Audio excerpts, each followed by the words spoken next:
Estamos ao vivo. Bom dia pessoal que vai chegando aí, quem não vai chegando também. Prazerzão de estar com o Eduardo, né?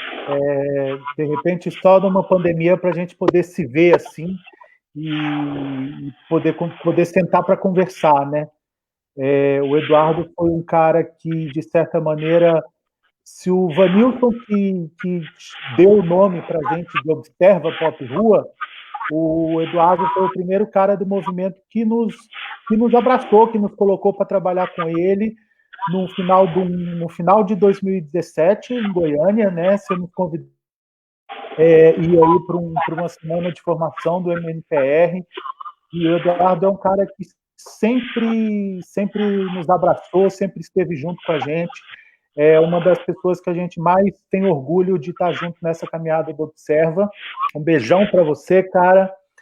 Queria que você começasse falando um pouco de você. Enfim, eu te conheço uma parte de quem é o Eduardo, mas eu acho que vai ter gente que não te conhece, que gostaria de ouvir um pouco quem que é o Eduardo, então, né? Coordenador do Movimento Nacional de População em Situação de Rua do Goiás, educador social do Consultório na Rua, de Goiânia, mas se você puder contar para a gente quem que é o Eduardo, beleza?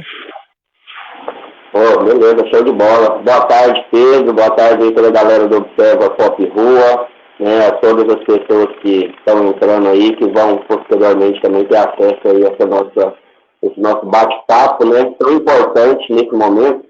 E eu fico até emocionado, Pedro, porque também tem um apreço muito grande pela galera do Observa, né? A gente observa que essa relação, né, como você colocou no início de 2017, que a gente vai se estreitando através dos diversos espaços que a gente encontra, e é sempre muito bacana, né, ver o comprometimento, né, as questões humanas que perpassam, né, na forma como vocês todos aí observam, né, o Cássio, a Tâmara, a Gabi, todos outros aí, lidam com essas diversas histórias que chegam. Então, é uma grande satisfação que eu tenho também, né, em estar compartilhando aí dessa amizade, desses momentos. É lamentável que esteja, né, nessa situação para vir falar sobre essa lastimável pandemia, né, que assola a nossa humanidade aí. Mas, enfim, uma satisfação muito grande, um prazer enorme, né, estar aí com vocês, né, nesse momento. E se você puder contar um pouco da tua história, então, para quem estiver chegando, conhecer um pouco do Eduardo. Beleza, show de bola. Olha só, eu tenho hoje 37 anos, né? Venho aí de uma origem humilde, né? Minha avó me criou, minha mãe, minha família, meus tios. E foi uma infância assim, um pouco difícil para mim, né? A ausência de muitas questões, eu tinha muitas dúvidas, né? A ausência da referência negra perto de mim, a ausência paterna, né? Eu não conheci meu pai. Enfim, foi uma questão assim, bem um desenvolvimento conflituoso, pode-se assim dizer. E com isso, né, eu acabei chegando numa situação de rua, vários anos aí, em desequilíbrio, nas diversas áreas da minha vida, pode-se assim dizer, né? Eu acabo se desdobrando na situação de rua. E no momento que eu estava aí com 29 anos de idade aproximadamente, eu começo a ter uma outra percepção de vida e de mundo a partir dos acessos que eu tenho, né? Através das políticas públicas, contato com o movimento, né? E as pessoas que chegam aí na minha vida, né? E tomam essa caminhada até aqui. Tem há poucos anos que eu saí, né, das ruas e hoje eu trabalho com população em situação de rua, né, educador social no consultório na rua. Também hoje eu estou trabalhando na presidência, né, do Comitê Intersetorial de Acompanhamento e Monitoramento das Políticas Públicas para a População de Rua do Estado de Goiás, é o centro estadual aqui, um espaço muito importante, né, para as políticas, para a população em situação de rua.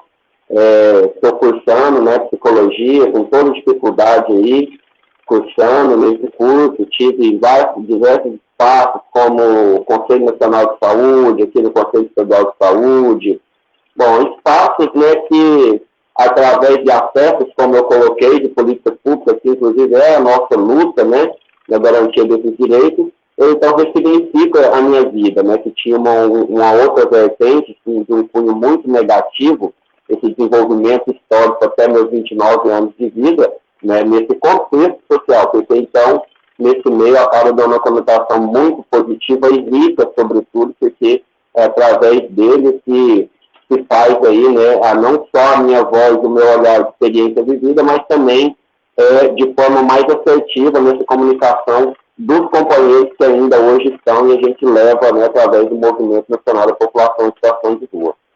E, então, esse é um foco que a gente sempre gosta de mostrar, né, o acesso às políticas públicas como uma grande ferramenta nesse ressignificar das vidas, da vida, né. E deixa eu te perguntar, Eduardo, o que é o movimento, para quem de repente tem gente que não conhece, o que é o MNPR? Não estou ouvindo. Quem que é o movimento? Está me ouvindo agora? Tá sem som. Chega mais perto, eu acho. Edu? Não?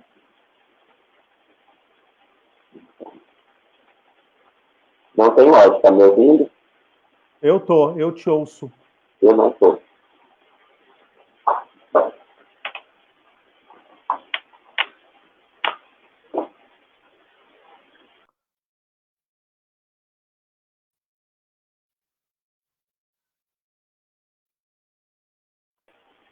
Você me ouve agora? Agora sim. Bota fé. Então conversa, se você puder explicar para o pessoal um pouco o que é o MNPR e como é que você chegou no MNPR, né? Como é que essa história como é que foi esse encontro? Então, foi no momento que eu estava, né, em situação de rua, estava morando no albergue, né, no município de Goiânia, e eu recebi um convite, né? Era um momento que a Secretaria Municipal de Assistência Social fomentava muito, né, esse segmento do controle e monitoramento das políticas públicas através, né, dessa representação. No momento, teve até um seminário em Brasília que eu participei, e lá eu conheci o Movimento Nacional da População de Rua. Esse movimento ele surge no início dos anos 2000, né, com a aglomeração cada vez maior, né, desse público nas grandes metrópoles, né. A gente tem inclusive um outro olhar, que até então era visto como mendigo, né. As pessoas ganham um outro olhar a partir dessa grande aglomeração, né. O grande massa, o país desenvolveu de forma muito rápida, né, com a ausência de grandes políticas como educação de qualidade, saúde mental, né? Essas questões acabaram fazendo com que boa parte das pessoas acabaram indo parar nas ruas, né? Por não ter condições de resolver esses conflitos nas diversas áreas da sua vida. Então, ficou muito, muito acentuada, né? E aí cada vez mais a violência e, enfim, estava insustentável, então começou-se a se discutir essas políticas públicas. Óbvio que ela não se deu assim de boa vontade, né? Em todos os estados que a gente observa, ela se dá através da violência, né? Da intolerância, né? Das pessoas, da sociedade, dos comércios, da segurança pública, da incapacidade de desenvolver estratégias efetivas, eles acabam vulneráveis da violência, né? Extrema violência. E isso, como diz, né, o movimento ela é fruto dessa indignação às diversas formas de violência que esse público sofria. Então, São Paulo, BH, né, foi inclusive a partir da chacina da Praça da Sé, em São Paulo, né, onde um grupo de pessoas de situação de rua foi assassinado, que começa nessa articulação mais política. Ela, então, envolve diversos atores, né, sociedade civil, faculdades, os ministérios, né, e entre outros, e acabam, então, depois de vários encontros periódicos ao longo aí, né, de pelo menos 4, 5 anos de discussão, né, chega-se ao decreto 7.053, de 23 de dezembro de 2009, que institui a política nacional para a população em situação de rua, né? Hoje o movimento está em 18 estados, né, com representatividade, e Goiás foi o 12º estado a fazer a adesão, né, desse movimento. No momento também não diferente de São Paulo e de outros estados, que a gente sofre uma forte evidência de violência contra a população de rua. A gente teve 47 assassinatos, né, da população e outras tantas tentativas. O movimento, então, aqui se organiza para fazer frente, né, e reivindicar direitos políticos, né, na área da assistência social, na área dos direitos humanos, na área jurídica, e essa tem sido a nossa luta até então. E como é que você chegou um pouco no movimento? Da tua história de ter chegado no movimento? Como é que isso aconteceu? Então, eu estava, como falei, no albergue, né, no momento, ressignificando assim, a minha vida, né? Eu vinha de momentos bem conflituosos comigo mesmo, vínculo familiar interrompido, né? Não trabalhava mais, tinha parado de estudar, tinha parado de fazer diversas questões assim, da minha comece, então, a buscar. Eu lembro que eu participava de terapia já, né, dentro da unidade, fazia grupos de terapia, e estava me cuidando nesse sentido. Então, eu tenho a oportunidade, e quando eu chego, né, nesse seminário em Brasília, sobretudo, aquilo para mim foi muito, muito simbólico, porque eu começo a ver tantas outras pessoas que, ao meu ver, né, já eram bem-sucedidas pelo fato de, né, estar fazendo daquela história e estar no lugar daquilo, né? Então, aquilo ressignificou de forma muito positiva a minha história de vida, né? Que até então eu considerava como algo que não servia para nada. E, de repente, ela estava ali como algo muito potente, né? No expressar, que contribuía para algumas soluções e grupos ali daquele momento. Então, isso me chamou muito a atenção. E a cada momento, né, que eu fui me envolvendo com o movimento, fui viajando por diversos estados brasileiros, fui conhecendo tantas outras pessoas, cujo, né, a troca desses saberes, a experiência de vivenciar essas outras culturas desses outros estados, tudo isso me possibilitou me tornar uma pessoa melhor, né, uma pessoa mais capaz de perceber as nossas da vida, nesse sentido de contribuir, né, do lugar que eu ocupo, no trabalho que eu desenvolvo e, sobretudo, comigo mesmo nesses conflitos internos que eu sempre tive ao longo da minha vida. Então, isso foi um pouco do caminho que eu encontrei até chegar no movimento, né, nacional da população de rua. E vem cá, cara, a gente já ouviu... Alô? Alô, tá me ouvindo? Oi. Tá me ouvindo? Tá. Tá me ouvindo? Não. Não? Alô? Eu acho que você tem que chegar mais perto. Acho que você tem que chegar mais perto do celular. Consegue me ouvir agora? Chegar mais perto?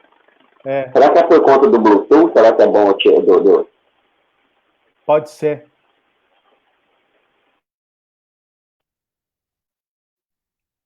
Tá me ouvindo? Melhor? Te ouço melhor agora. Você me ouve?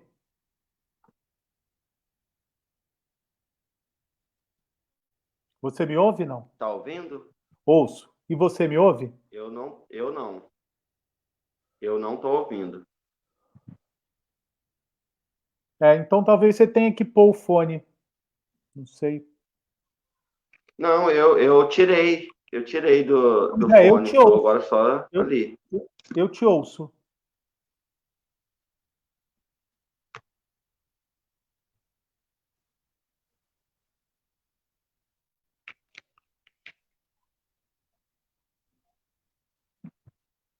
Você me ouve? Bom, coloquei de novo.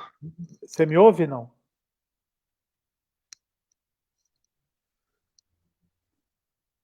Não me ouve?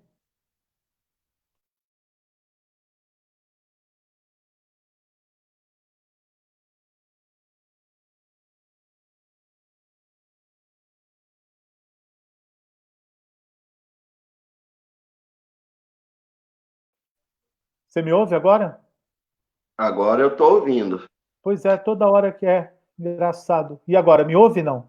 Estou ouvindo aí no telefone mesmo, nem estou aqui conectado na. Não, o seu som tá bom. Se você me ouvir, tá ótimo. Não, então beleza, pô, vamos fazer assim mesmo, Vamos senhor. fazer assim? Sim, tá. Cara, porque muita gente, quando ouve falar em movimento social, acha que movimento social é um coletivo de gente brigando pelo seu direito, ponto, e acabou, né? Movimento social é isso, claro que é. Mas toda vez que a gente ouve alguém do MNPR, a gente vê como que o encontro dessa pessoa com o movimento, de certa maneira, para usar o seu termo, conseguiu ressignificar a vida dessa pessoa, né?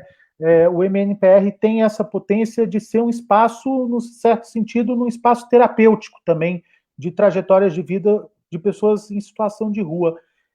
Como é que você acha isso em relação ao MNPR? Você acha que é isso mesmo? Como é que você vê essa potência do MNPR e ser também além de ser um espaço de luta, é um espaço de cuidado também, no sentido de que você acaba construindo uma voz própria e nesse processo de construção de uma voz você também começa a perceber direitos, começa a perceber posições, né? Porque hoje, além de coordenador do movimento, você também é educador social do consultório na rua em Goiânia, né? Como é que a entrada no movimento te ajudou para usar o teu termo, a ressignificar a tua vida? Bom, não tenha dúvida que, de fato, né, o movimento social ele é uma grande potência, né? Eu acho que é a partir dele que a gente se desconstrói um pouco de questões que, ao longo da vida, acabam limitando, né, a nossa capacidade de avançar e evoluir, sobretudo nesses conflitos que a gente tem, né, ao longo da vida. O movimento contribuiu comigo, né, considerando essa questão, inclusive, que eu coloquei, né, de dar um outro sentido para um histórico de vida, mas, sobretudo, ele é terapêutico no sentido da redução de danos que ele faz, né? O processo de situação de rua, ele é um processo muito danoso, né? Ele vai te tirando de si, das suas atividades, seu modo de vivência, né? Seja nas relações com a família, na relação com o trabalho, com seus amigos de infância até. Isso vai gerando toda uma outra forma de vivenciar. E o movimento, ele, inclusive, esse processo de rua, ele é um processo muito longo até, assim, na maioria das vezes, né? E aí o movimento também, ele se dá nessa forma de processo também.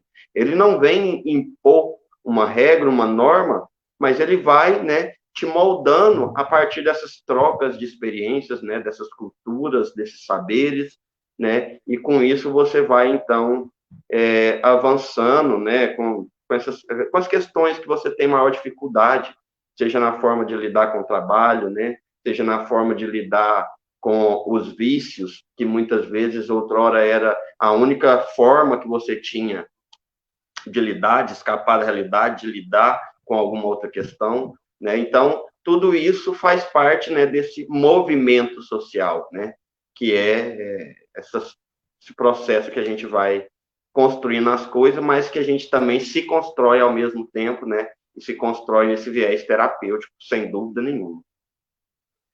E se constrói, e você se construiu, e hoje também é educador social do consultório na rua de Goiânia, é isso, né? Exatamente. Veja bem que a política, né, que a potência desse movimento social, né, o movimento que surge no início dos anos 2000, que constrói, né, uma política, né, junto, obviamente, com outros atores, né, representantes, mas que entende a necessidade, né, aí ela compreende que é uma política intersetorial, né, que é a responsabilidade da saúde, educação, esporte, lazer, cultura. Depois, dentro, né, desse recorte da política de saúde, tem a necessidade de uma equipe multidisciplinar, né, que ela ultrapassa aquela percepção de saúde que até então tinha, por compreender uma especificidade, né, natural desse sujeito. E, então, é uma equipe multidisciplinar. E nela, inclusive, é fomentado, né, a participação de uma pessoa com trajetória de rua.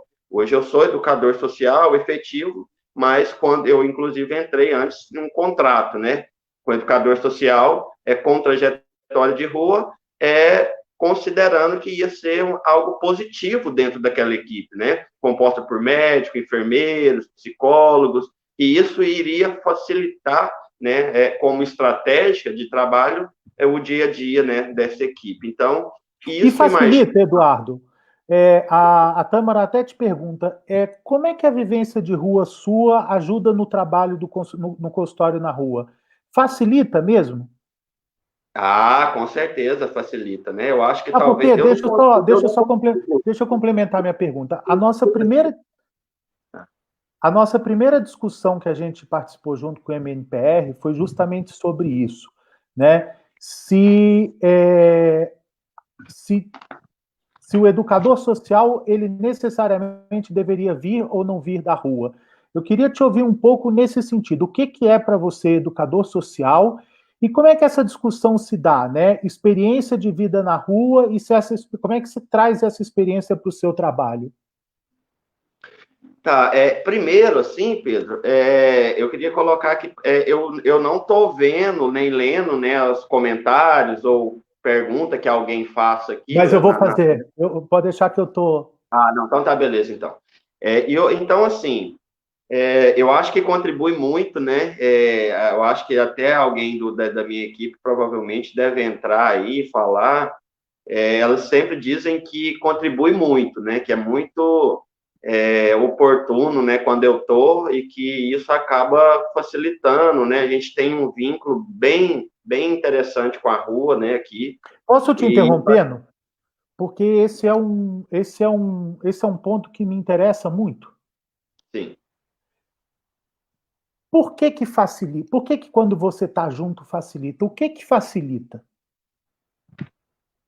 Eu acredito que talvez a forma, né, como a gente interage, né, já da rua, assim. Eu acho que tem todo um processo histórico do desenvolvimento humano, né, da sociedade, onde a gente tem pode-se assim dizer, uma escala hierárquica social, né, onde a gente está aqui, a população de rua está aqui no último degrau aqui de baixo, né?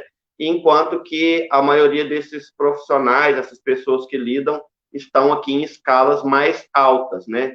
Eu não sei se as pessoas, e você que está assistindo, assistiu aquele filme O Poço, né, do Netflix, mas ele relata muito isso, dessa dificuldade. Por mais que a gente tenha a gente tem a questão ética do trabalho e tudo, né?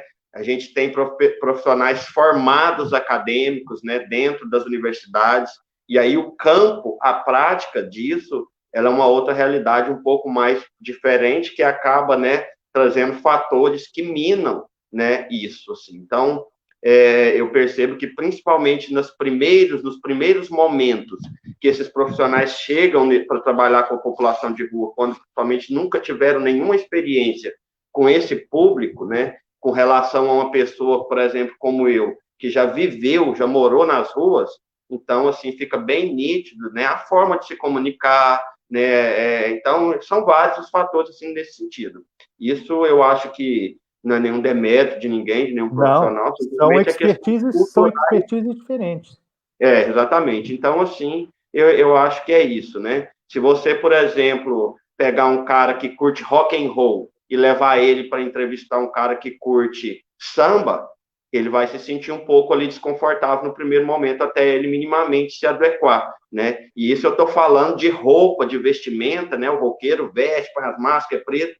O axé é praticamente sem roupa, é short, as mulheres é uma outra dança. Se você pegar ali esse cara do samba e levar ele para o sertanejo, para o ritmo do forró, é um outro estilo. Então, essa escala hierárquica social, ela nos distanciam nesse sentido, né? Na forma de falar, na forma de vestir, na forma de comer, na forma de transitar pelo estado. Então, todas essas questões são questões que vão facilitar uma pessoa que tem trajetória de rua, né, nessa comunicação. Isso é o meu ponto de vista, né? Não sei se nem colocar que é certo ou errado, mas eu penso que talvez esse seja uma das questões que facilitem nesse diálogo. E o que faz um educador social?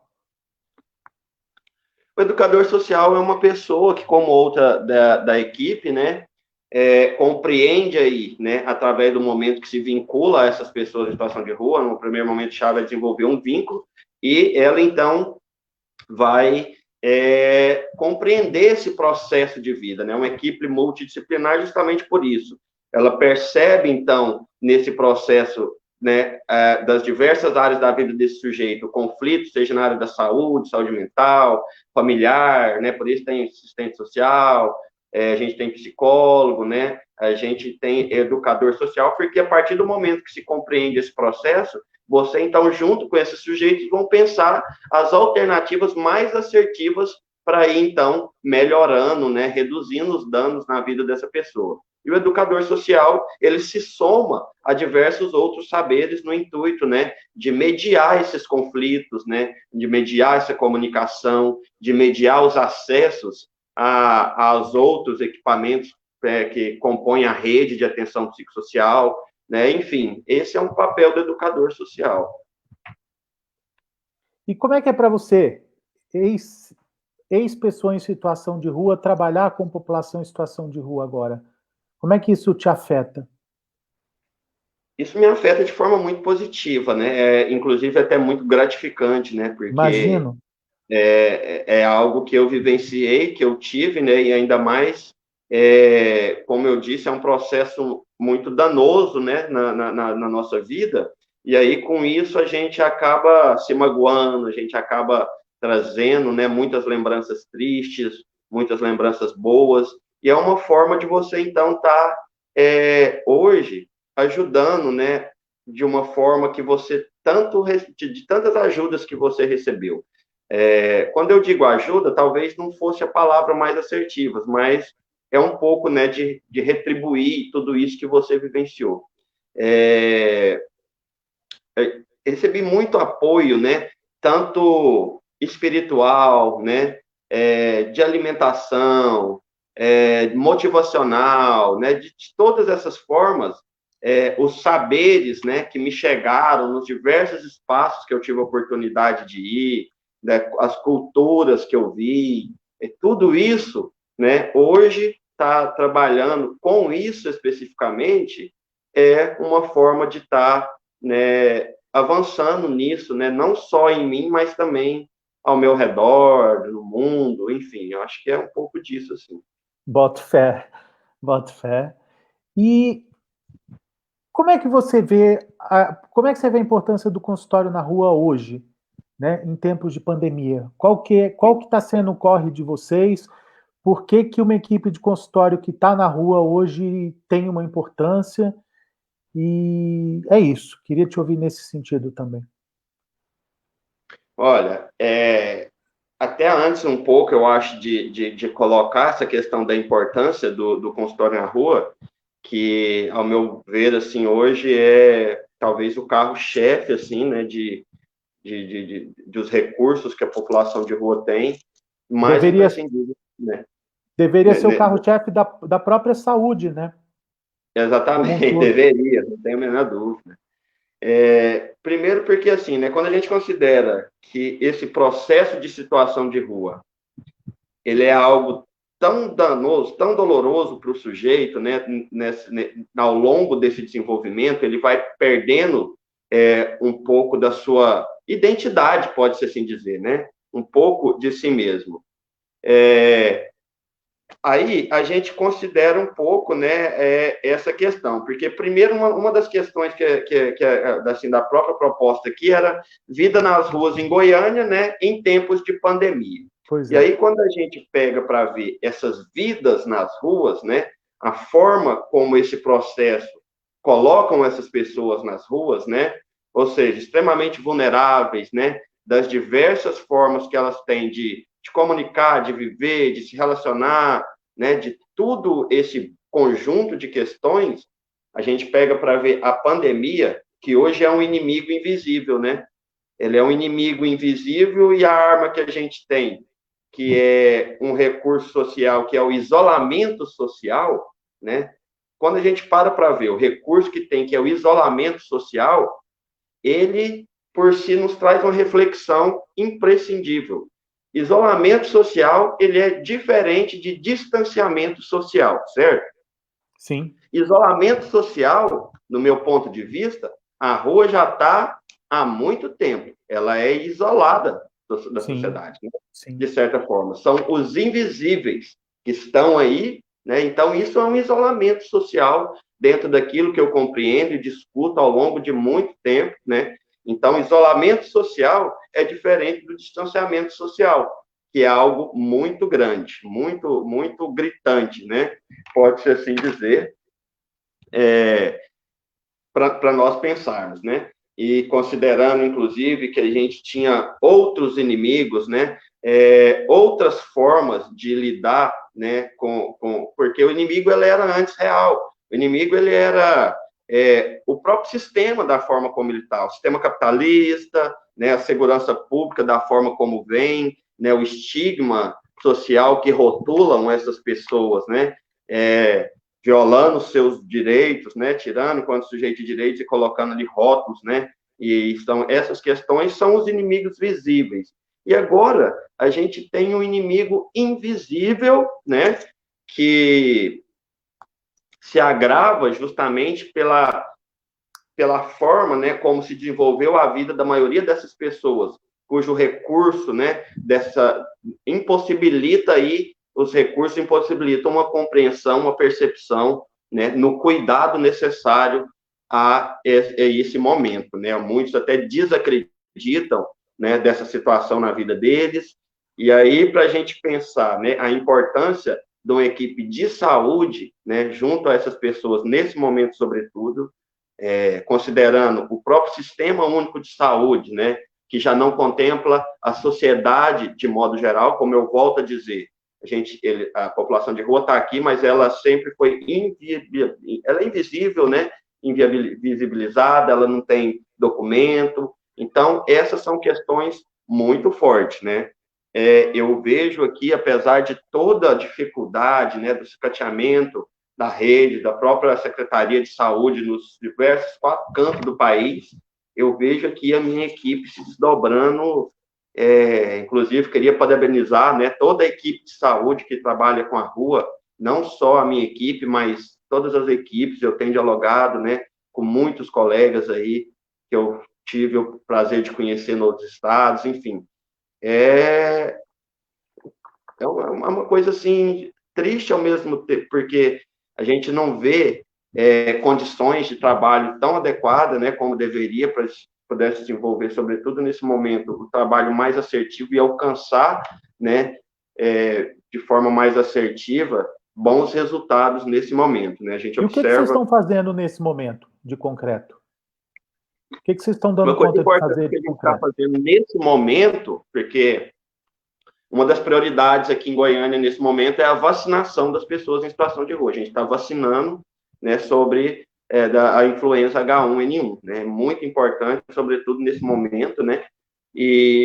Mas a gente tem feito de tudo. Para você ter uma ideia, as questões, né, da população de rua pertinentes no dia a dia, né, antes da pandemia, como, por exemplo, a tuberculose, que é algo muito gritante desde muito tempo, né? Eu contei que em 2012 eu fui lá na TB, algo que mata muito a população de rua, uma das coisas que mais mata a população de rua do país é TB, tuberculose.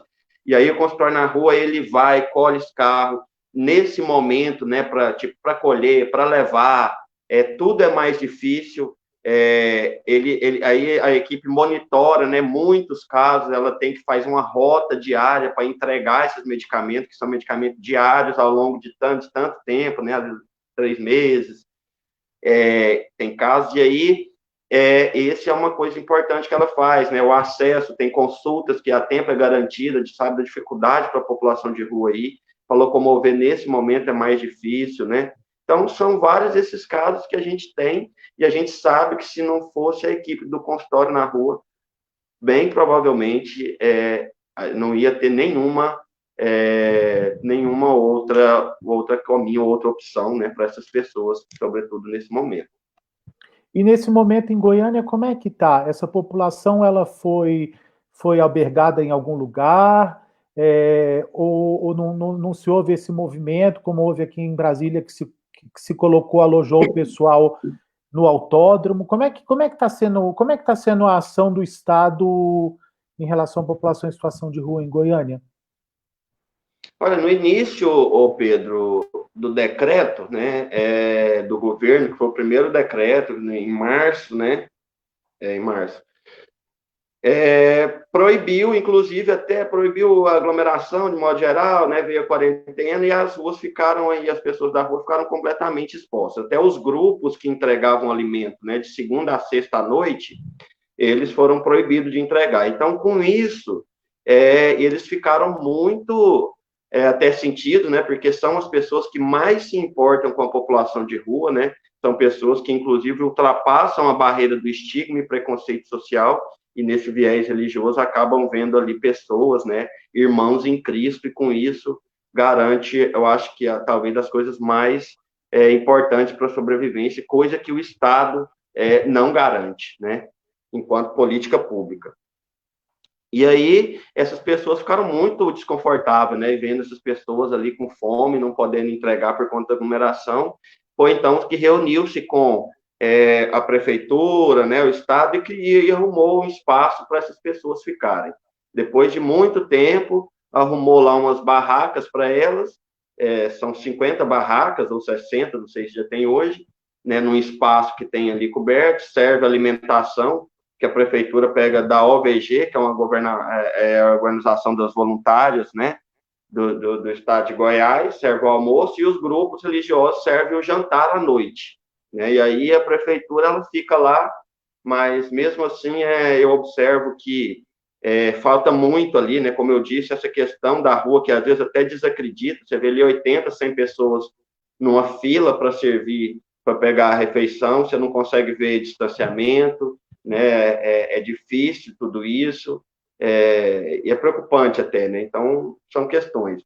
Mas com isso, dentro dos albergues foram fechados, porque não podia entrar gente por conta da pandemia e tal, não estavam acolhendo, e acho que até hoje não voltou a acolher, quase certeza que não, e a gente percebe o aumento das pessoas em situação de rua, né, que é um público migrante, isso eu ia te aí perguntar. o albergue, a Secretaria Municipal percebe que diminuiu, né, o aumento, mas nós que estamos nas ruas percebe que aumentou.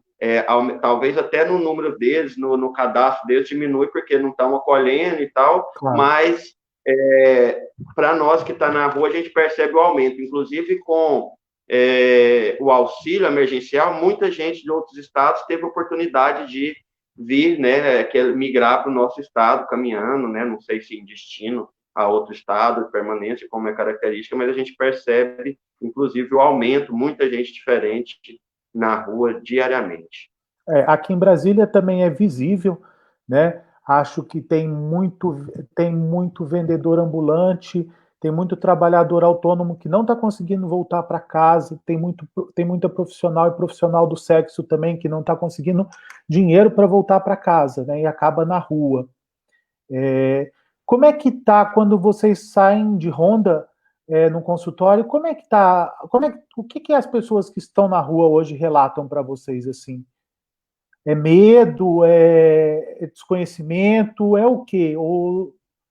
Como é que você escuta essa população que está na rua hoje? Então, essa questão...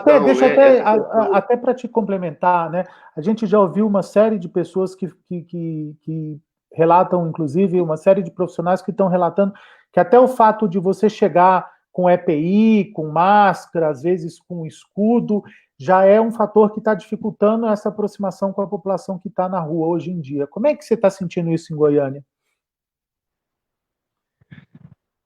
Assim, a gente não percebe tanta resistência assim, mas obviamente, inclusive uma crítica que a gente sempre fez, né, com relação à forma desses profissionais estarem representados, né, é óbvio que EPI é algo importante, né, para se proteger e prevenir, mas a gente, inclusive, né, a questão uso de jaleco dentro de espaços, albergues, sala do consultório, a gente sempre criticou isso porque isso distancia, isso fomenta essa hierarquia social e isso não é nada bom, né, não contribui em nada para para a autonomia aí dessas pessoas, né?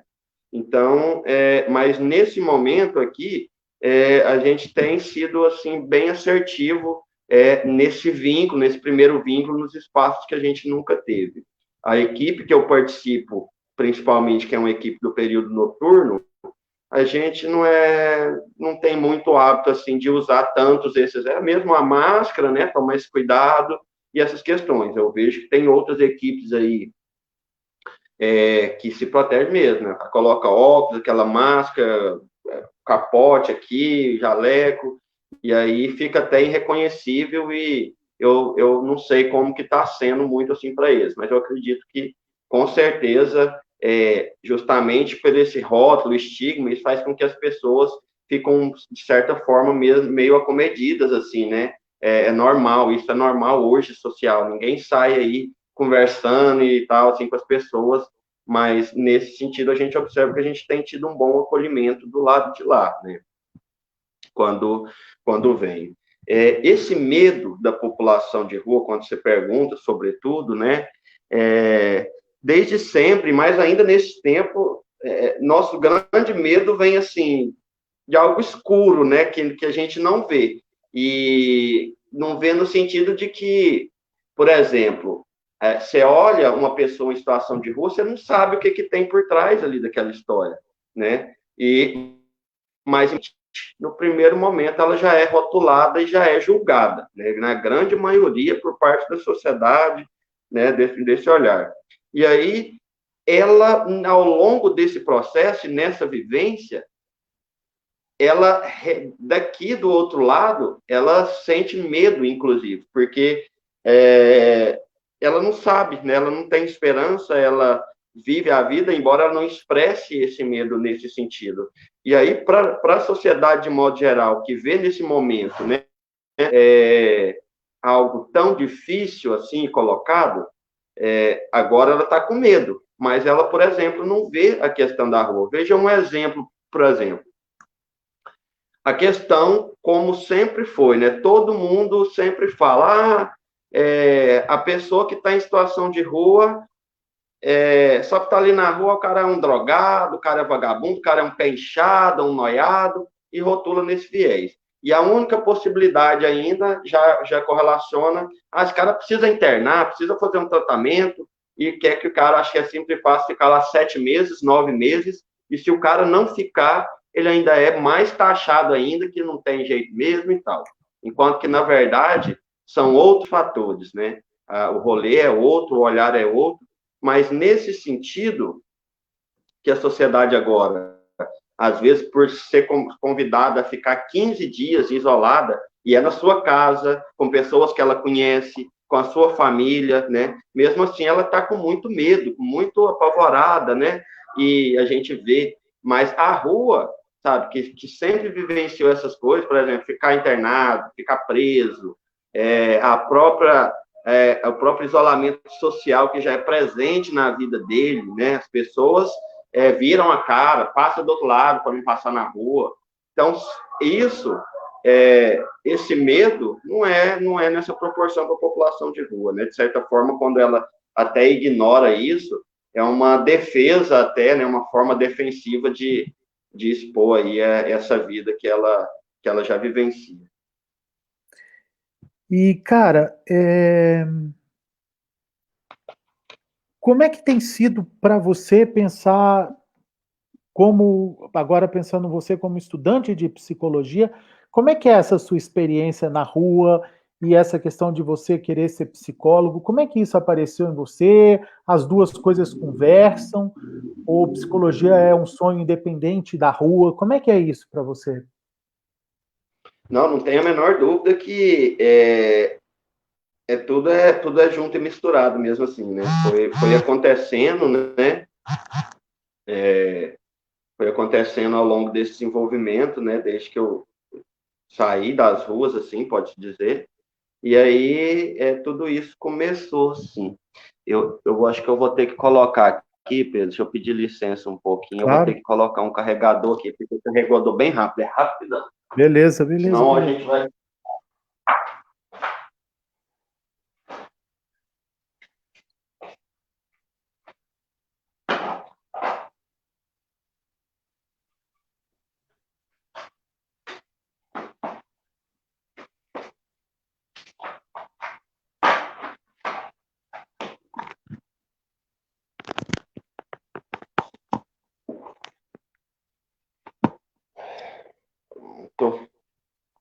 Pronto. Pronto. Pronto. Acho que vai dar. Então, como é que foi essa chegada da psicologia na tua vida? E por que que você falou, porra, você é psicólogo também? Então, cara, eu comecei a gostar da psicologia. Eu tinha outras formas de lidar, né, com a minha vida, com os meus conflitos e com tudo, com toda essa questão. E quando eu comecei a fazer terapia, eu falei, caramba, né, cara? Fui vendo outras formas, né, de lidar com isso, né? A relação com a família, minha relação no dia a dia, enfim, tudo isso me chamou muita atenção, né? Os profissionais que eu convivi, foi tudo isso, sim, foi algo que me chamou muita atenção. E, né, chegou um momento que eu retomei, né, meus estudos, que eu quis voltar a estudar, pensando nisso enquanto profissional, né, uma área da minha vida que ficou muito tempo estagnada, né, devido à vivência nas ruas, né, esse desequilíbrio na área profissional. E quando eu vi a psicologia, assim, era algo muito assertivo, né, assertivo para poder desenvolver enquanto carreira profissional, né? E aí hoje eu estou assim cada vez mais apaixonado pela área, né? Que legal, que legal. Quando eu escolhi o curso, né, fazer psicologia, eu jamais imaginava que me tomaria essa proporção, né, tão agradável assim como tomou hoje, né? Cada aula, cada livro, artigo que eu leio, nossa, me fascina, me amplia o olhar e sabe, eu acho que estou muito feliz assim em ter escolhido isso. E até na minha prática diária, né, do trabalho que eu desenvolvo hoje, quanto educador social, nas minhas relações, na minha tolerância comigo mesmo, né, tudo isso para mim fez muito sentido dentro do curso, assim, é muito oportuno, né, estar fazendo esse curso. Cara, a Carmel, de Feira de Santana da Bahia, está te mandando um abraço. Falou que vive isso também onde ela atua. O pessoal do CAPS AD3 de Porto Alegre também, a Maribel, a Aurora, o Juvenil também, Abraço, o Juvenil. Arnaldo. O Arnaldo está te perguntando quais são os mecanismos de pressão do MNPR para obter políticas públicas para a população em situação de rua. Cara, o mecanismo de pressão mais forte que a gente tem é justamente, né, o coletivo, né, que se forma, né? Quando a gente para ver o que é um movimento social, é justamente essa união. A gente tem alguns exemplos que a gente sempre cita de movimento social, por exemplo, a classe dos trabalhadores, né? Quando teve a Revolução Industrial mais intensa no nosso país, por exemplo, nos anos 50, as pessoas eram habituadas a trabalhar a troco de quase nada, assim, né? Mas era daquela época, o cara trabalhava um dia inteiro, troco de 1 litro de feijão, 1 litro de banha e tal, e era assim muito pouco. E aí começa-se a vir para a cidade as pessoas, né? E aí as pessoas começam a se indignar, né? Hoje a gente tem 13º salário. Naquela época, se você falasse, cara, vou trabalhar 1 ano, 12 meses, vou querer um 13º salário, porque é justo e compreendeu-se, o cara ia do sacado e achar de doido, né? Hoje a gente, quando é desempregado, a gente tem um seguro dos empregos, né? Então o cara fica um tempo, mas isso tudo foi uma construção, teve greve, muita gente morreu, foi um processo. Então, esse é um dos movimentos sociais, né, dos trabalhadores, que inclusive teve um golpe muito grande no início desse atual governo, que extinguiu o Ministério do Trabalho, né? Então, isso foi luta, né, de construção, mas a partir do interesse dos próprios trabalhadores. Outro exemplo que a gente tem, às vezes cria-se um bairro, né, lá distante, lá. Aí lá não tem asfalto, não tem energia elétrica, não tem água encanada, não tem escola para as crianças. Os moradores se reúnem, eles formam a associação de moradores do bairro, eles começam aí na Assembleia Legislativa, na Câmara Municipal, né? Eles reúnem e vão, então, a cada pauta, cada interesse, seja na água, na energia, na educação, e até conseguir aquilo ali. Então, outro exemplo de forma, né, do movimento social. Quando você me pergunta quais os mecanismos, né, dessa luta, por exemplo, eu penso que a maior potência é justamente essa capacidade de interagir esses diversos atores. Por exemplo, a gente está aqui em Goiânia, não tinha centro pop, né? Anápolis tinha, Aparecida de Goiânia tinha, nós reunimos, né, o Ministério Público, Defensoria Pública, a Fórmula Secretaria de Assistência Social, na Câmara Municipal, reunimos vereadores e fizemos, através dessa pressão social, né, com que, então, tivesse e existisse o Centro Pop aqui no nosso município. Esse é um dentre tantos outros, né, que a gente faz. Então, quando você tem uma demanda, seja ela pessoal ou coletiva, se você vai sozinho, você até alcança, mas no coletivo você com certeza vai mais longe e torna isso algo real na vida das pessoas. E desse modo, né, eu acho que é algo mais importante assim, nessa luta. Reunir esses atores, porque as demandas vêm a partir do que esse coletivo traz, né, e a rua sozinha ela é invisibilizada, mas quando ela se une em coletivo, ela tem uma potência que é muito difícil de parar, né, de alcançar. Ela alcança mesmo seus objetivos.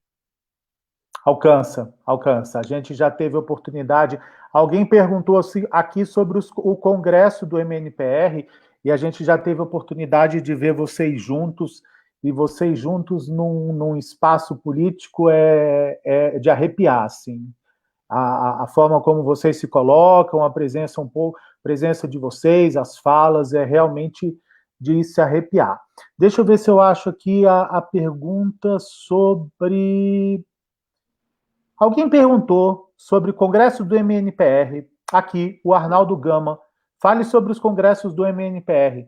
Quando é que vai ser o próximo, Edu? Bom, o próximo congresso, né, ele está previsto para o ano de 2021, né, em Maceió, Alagoas, né? O Congresso Nacional é um espaço, né, talvez de instância maior, né, do Movimento Nacional da População de Rua. É lá onde se deliberam, né, as principais questões a serem aí discutidas ao longo dos próximos anos, bem como as representatividades, né, que serão ali à frente nesse período, né, para onde que vai as secretarias, né, tudo isso são assim questões ali desse espaço, né, bem como ali a interação, né, dessas diversas culturas, né, desses espaços onde o movimento tem representatividade. E com isso, esse entrelace nessa troca dos saberes acaba fazendo com que todos se tornem mais ricos, né, mais sábios na conduta aí frente aos interesses que se desdobram aí na luta, né, em tantos espaços. A Merd Simpson, não, a Tâmara Rios, não sei se você conhece, está te pedindo para contar um pouco sobre os espaços que você ocupa, sobre os desafios de fazer de parcerias, conexões e rede. Como é que é essa construção de parceria, de rede nos espaços que você ocupa? Então, tudo isso permeia, né, essa dificuldade cultural. Eu percebo que, ao longo, né, desse meu rolê, desde que eu envolvi nessa caminhada, eu sempre tive uma certa dificuldade, né, tanto na maneira de comunicar e de expressar. Se lá no meio da rua, né, eu considero que, às vezes, eu tem mais facilidade para dialogar naquele espaço, né? Sou mais assertivo, tenho maior aceitação, eu observo o oposto, né? Nesses outros espaços políticos, né? Ele é mais difícil, né? De se fazer compreendido e de expressar, inclusive, sobre o nosso ponto de vista e aquilo que a gente defende. Nesse sentido,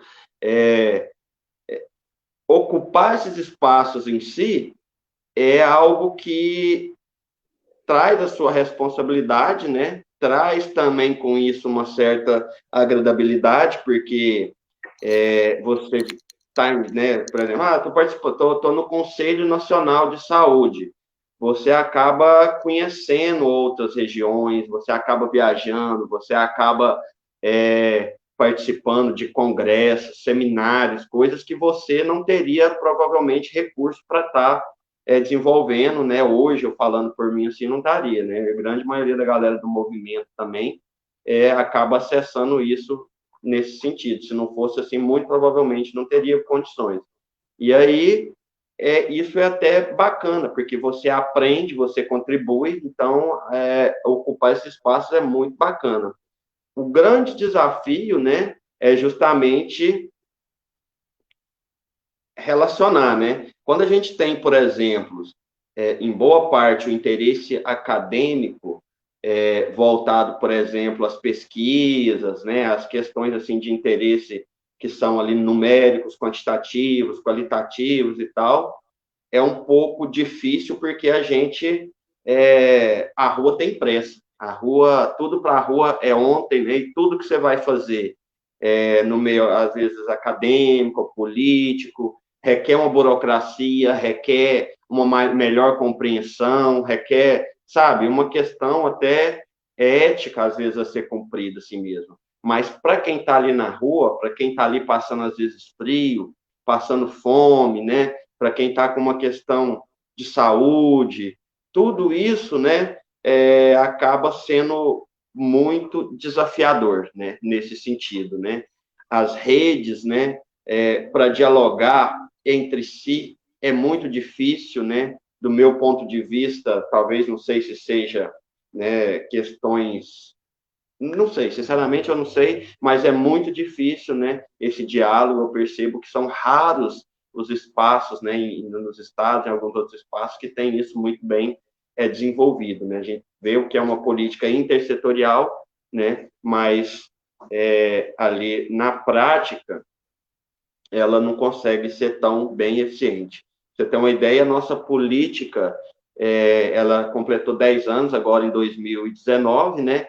E a gente nem sequer virou lei, né? Muito pouco do que está ali naquela escrita, de fato, conseguiu ser executado e justamente por ser, né, intersetorial, assim. Então, é um desafio realmente muito grande.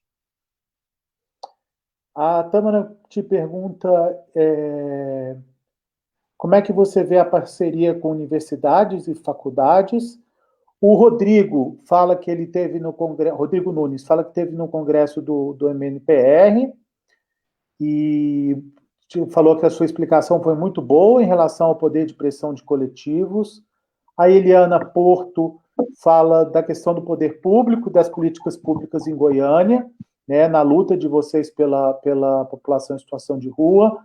A Carmel também fala do MNPR, da pressão do MNPR, né, ela é de Feira de Santana da Bahia, lembra da Maria Lúcia.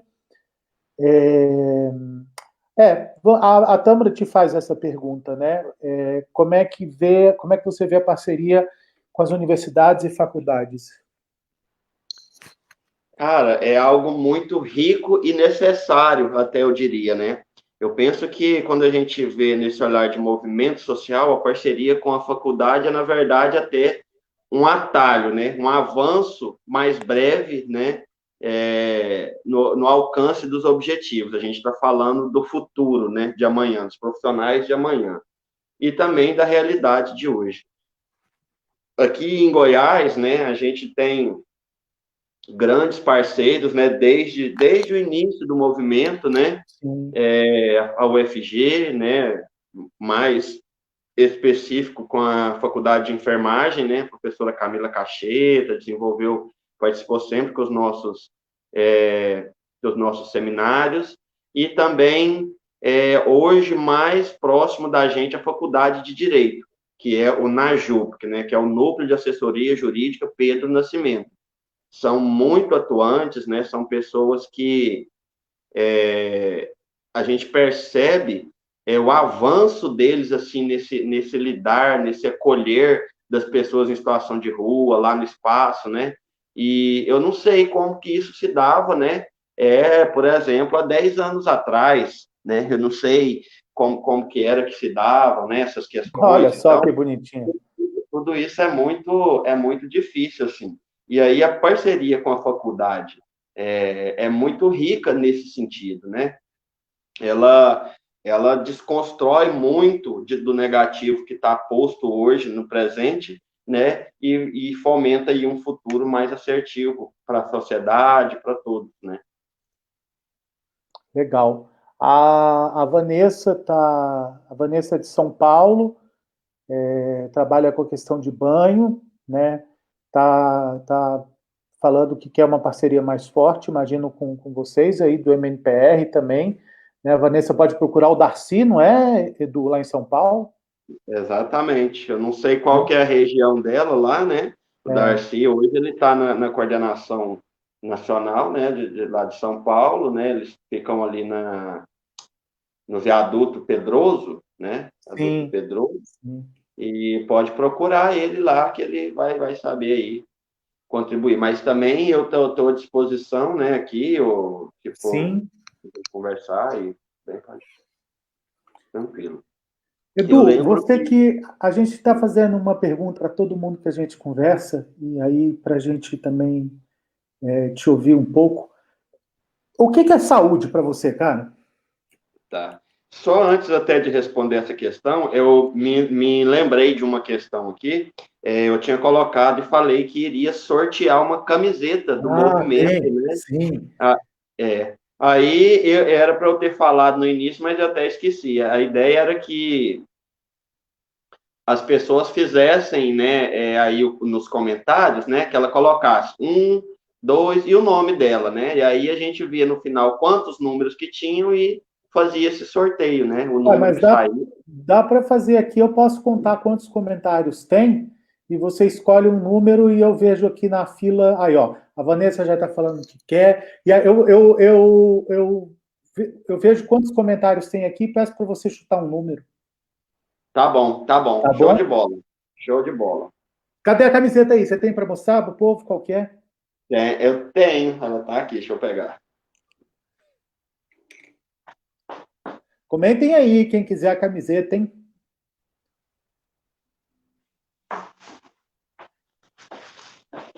Tinha deixado ela aqui.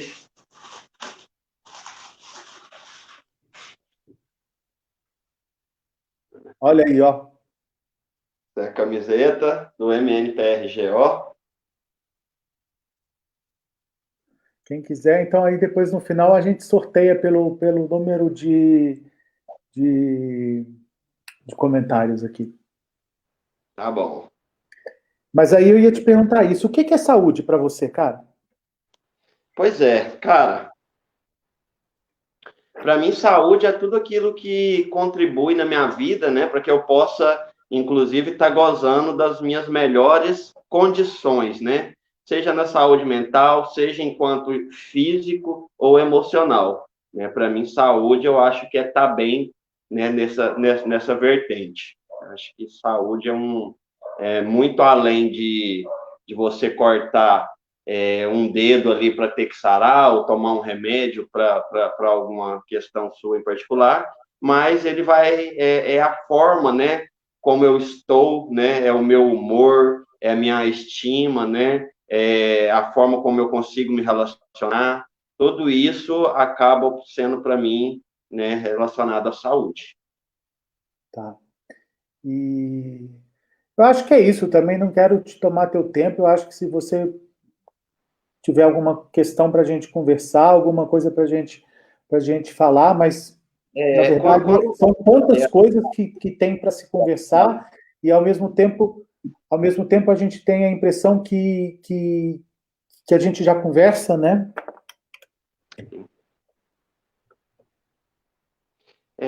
Eu tava até falando antes aqui, naquela hora que eu estava falando dos profissionais, né, do consultório na rua, e aí a gente falando um pouco das dificuldades também, né, das questões, mas da superação, e aí me vem uma questão, né, que é a saúde mental e o equilíbrio emocional, tanto da população de rua quanto dos trabalhadores, né? E aí, quais os mecanismos de superação desse momento, né? A gente percebe que tem algumas questões assim que acabam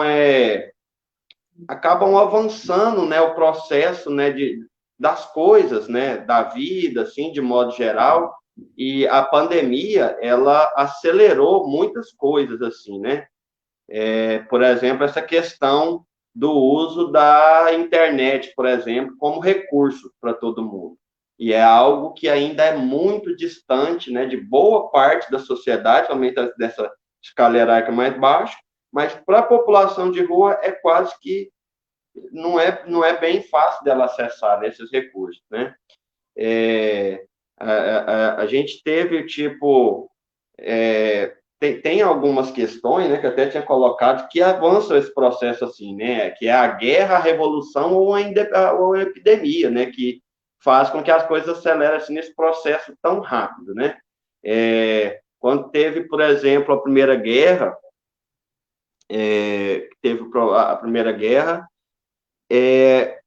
as mulheres, por exemplo, no início do século, elas assim, desde mais do um século, elas já ocupam vários espaços, né, assim, no trabalho, mas foi quando teve a Primeira Guerra que os homens foram para a guerra e elas ocuparam todas as funções, né, dentro ali. E aí depois, quando voltou tudo isso, elas assumiram, tiveram o direito de votar, né, há um processo que estava em curso, mas que a guerra fez com que fosse acelerado, né. Já vinham sendo feitas algumas discussões, né, por exemplo, para se ter aula, os estudos se tornarem online, né, muita gente já participava de reuniões virtuais, mas com a pandemia agora, isso tudo é realidade, em poucas semanas, assim, todo mundo estuda, né, com videoconferência, todo mundo, né, tá aqui nesse sentido, então são várias questões, por exemplo, a 4, 5 meses atrás, principalmente eu, negro, se eu colocasse uma máscara e entrasse no comércio, no estabelecimento, eu ia até provavelmente ser sido preso ou chamado para ser abordado, porque ia ser um assaltante ou algum criminoso. Hoje, se eu não tiver de máscara, é que provavelmente alguém vai me chamar para me ser preso. Então, esses processos mudaram muito, né? Rápido demais, assim, com tudo isso, né? Há poucos dias a gente estava aí, o país fazendo planos para 2020, o Réveillon e tal, e agora a gente pensa, né, na saúde mental e no equilíbrio emocional, tanto dos profissionais e da população de rua nesse sentido. São duas as questões. Do lado do meu ponto de vista, né, assim, no lado das pessoas em situação de rua, uma questão é essa, a mudança, o acesso que acaba até distanciando, né, trazendo esse isolamento social. Não estou falando distanciamento social, né, que é bem diferente. Estou falando isolamento social, esse a qual ele já está submetido desde antes da pandemia, né, ele acaba distanciando ainda mais. Por exemplo, o recurso, né, do governo emergencial. Até hoje, muitas pessoas aqui não conseguiram acessar porque não tem documento pessoal e não consegue fazer esse documento pessoal, porque os espaços não estão funcionando e ela não tem esse recurso tecnológico para fazer, e, enfim, ela está 24 horas expostas, né, do público, assim, é o que está mais exposto, porque ela geralmente não tem como ficar isolada, ela fica 24 horas exposta, com isso, outros profissionais, né, tanto não só da rua, dos outros profissionais que tem, qualquer espaço, vão sim estar mais receiosos de estar com essas pessoas, afinal de contas, são pessoas que a gente sabe que está ali 24 horas exposta, né? Se a gente já tem um receio normal, né, com qualquer pessoa, né, de qualquer classe hierárquica, assim, qualquer um já tem um receio, imagina com as pessoas em situação de rua que estão 24 horas expostas e com muito mais dificuldade, né, nos seus recursos de higiene pessoal e de cuidados mesmo, no uso de máscara, da compreensão que tem desse fenômeno. Então, tudo isso é um agravante muito grave, né? E que trauma é esse, né, que vai ficar pós-pandemia? E aí, dos profissionais, a mesma coisa, né? Eu percebo que é uma dificuldade muito grande, né, de lidar com tudo isso no dia a dia. A gente não tem testes garantidos, assim, frequente, para você, de repente, fazer um teste hoje, enquanto profissional da saúde, só se você tiver mesmo com muito suspeita, né, com muitas, com as suspeitas e tal, não sei o quê, mas no dia a dia, você trabalha, você está ali, você não sabe, sabe? Você tem que chegar na sua casa, você tem filho pequeno lá, você tem pai e mãe lá esperando, e você está ali direto com pessoas que estão 24 horas expostas, né? Então, tudo isso gera como que está a saúde mental desses trabalhadores, né? E esse equilíbrio emocional, como que está. Então, tudo isso eu acho que é algo bem interessante para a gente refletir, para a gente pensar, né, nesse momento. E como é que é o nome dessa princesa aí? Essa aqui é a Salomé. Ah, é? Que bonitinha. Oi, Salomé. Você só tem ela? Só a Salomé. É. Cara, foi um prazerzão falar contigo. Acho que a gente pode conversar mais para frente, porque Sim, infelizmente isso vai demorar, né? sim.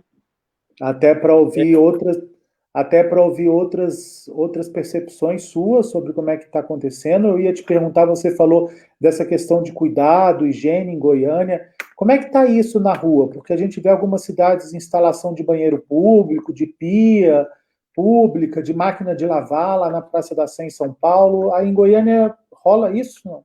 Olha, aqui em Goiânia está complicado, né? A gente viu recente agora algumas pias de lavatório de mão foram instalados na cidade, mas a gente não vê, né, banheiros distribuídos, assim, banheiro para a pessoa tomar um banho, né, umas coisas assim, isso não tem. O Centro Pop, né, ele estava fechado até pelo menos na semana passada, eu acho que ele ainda está fechado, ele mudou de lugar, as pessoas da região em situação de rua todas reclamando, né, porque era um espaço que elas poderiam ter e tal, está fechado. Então, tá bem agravante, assim, aqui a nossa realidade. Tá bom. É, a gente se cuidar e tentar cuidar de quem a gente pode, né? Exatamente. Vamos lá para a camiseta. Tem a partir da quando a Vanessa falou eu quero, foram 13 comentários. Escolha um número de 1 a 13. De 1 a 13, rapaz. É, Olha só. pois é. Ó, eu vou escolher o número 4. 4. 1, 2. Depois foi a Vanessa que ganhou. Oh, ela falou que queria, hein? Pois é, e foi a primeira. Vanessa Labigalini. Depois você procura Marco Edu aí e vocês combinam de como é que você pega a camiseta com ele ou quando isso A passar. Vanessa de onde? Ela é, se eu não me engano, ela é de São Paulo. Ah, rapaz, Vanessa, então você corre, porque tem aqui. Ela falou que o número dela é 13, né? Não, mas eu não respeitei esse número, não, porque só Ah, ela tá que bom. colocou o número. Não, ela ganhou, né, ô Vanessa? Ela Você tem aí 24 horas para vir buscar seu prêmio, né, aqui no local, e não sai da brincadeira, né? Mas, assim, vai estar guardado aqui e no momento mais oportuno, né, a gente vê como que faz aí para entregar. A Carmel falou que foi uma aula, né? Não me canso de discutir e ouvir sobre esse tema. O Rodrigo está dando parabéns, não sei se é parabéns para você, para a gente ou para quem ganhou a camiseta. A Carmel está dando parabéns para a Vanessa, a Eliana também está dando parabéns para a Vanessa. Parabéns para nós, né? Por estar podendo construir esse diálogo mais uma vez. Obrigado. Sempre é uma honra, sempre te ouvir, sempre foi, sempre é uma honra poder estar junto de ti. Esperar que isso acabe para a gente poder se encontrar. Com certeza, sim, com certeza, não tem a menor dúvida. Eu agradeço demais aí, né, esse rolê, é uma satisfação grande aí de estar com vocês. E acho que semana que vem, a gente ainda não definiu certo, mas nós vamos fazer uma live direto da rua, né? A gente estão pensando em alguns nomes, de repente, depois a gente pode conversar um pouco mais e divulgar, não sei se vocês têm interesse de participar. Eu vou um dia antes, porque como eu trabalho à noite, já estou indo na rua, então, pelo menos, principalmente nesses pontos que estão mais organizados, aí a ideia é que eu pegue uma pessoa que está lá nesse ponto e uma outra pessoa que não está, que não conseguiu, que está de fora, e com essas duas pessoas eu vou fazer num ponto, Outro ponto será no seu Djalma, que é onde a gente está lá desenvolvendo a cooperativa e tal, para eles falarem um pouco, e aí mais uns 3 profissionais. De repente, Observa possa ser um dos participantes, alguma coisa. Maior assim, prazer. Maior a prazer. gente fazer esse rolê aí. Beleza. Beijão no seu coração. Se Outro, cuida. para vocês Se todos cuida. aí. Obrigado de coração. Tá bom. E um abraço para todo mundo e obrigado. Até. Valeu, imagina, é nóis. Valeu. Abração. Abraço.